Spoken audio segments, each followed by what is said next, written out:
So Groundhog was right this year. Spring came early, and certainly here in the Northern Hemisphere it surprised all of us. Now, if you need to be still convinced that climate change is a reality, and a dangerous reality, you only need to look outside your window. Now, to illustrate this point, I want to go back again to Thoreau. Now, Thoreau, famous for living in solitude on Walden Pond and writing, kept a journal in the mid-1800s.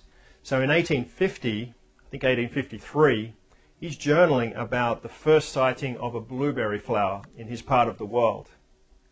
And it happened on May 13 in 1853.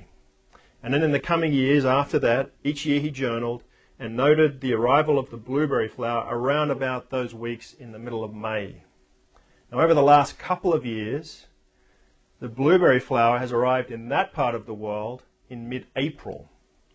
This year, when we've had this extreme weather, this year the blueberry flower arrived on the 1st of April. That's a full 6 weeks before it happened in 1853 when Thoreau was journaling.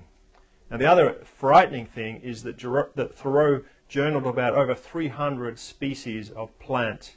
A full quarter of them have now gone extinct since 1853.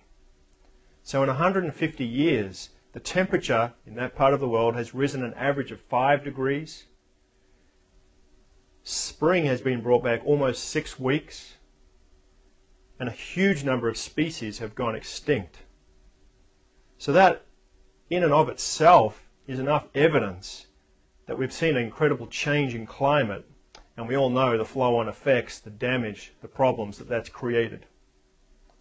But Thoreau takes us a step further. He goes a step deeper in how we might address that climate change. He spoke about something called a realometer. Now, a realometer is when you strip away all the things that are non-essential in your life and get to the heart of things. Get right to the essence of things, to reality as it is. Now, if I understand Thoreau correctly, this offers a great challenge for us when it comes to our consciousness around the earth. In other words, we fill our lives with things that aren't actually real. We pad our lives with comfort. We pad our lives with security that we think makes us who we are.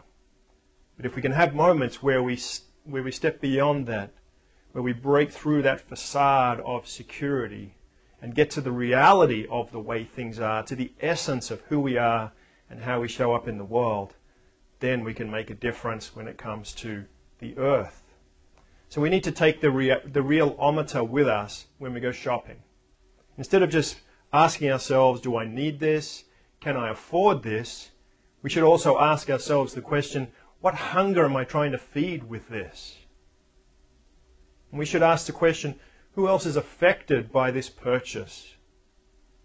We should think about the realometer when we're shopping, when we're making life decisions, when we're decorating, when we are traveling. All of these things in life that we take for granted, we need to apply the realometer to them. We need to get to the heart of what matters, what's important, and how connected we are to the earth.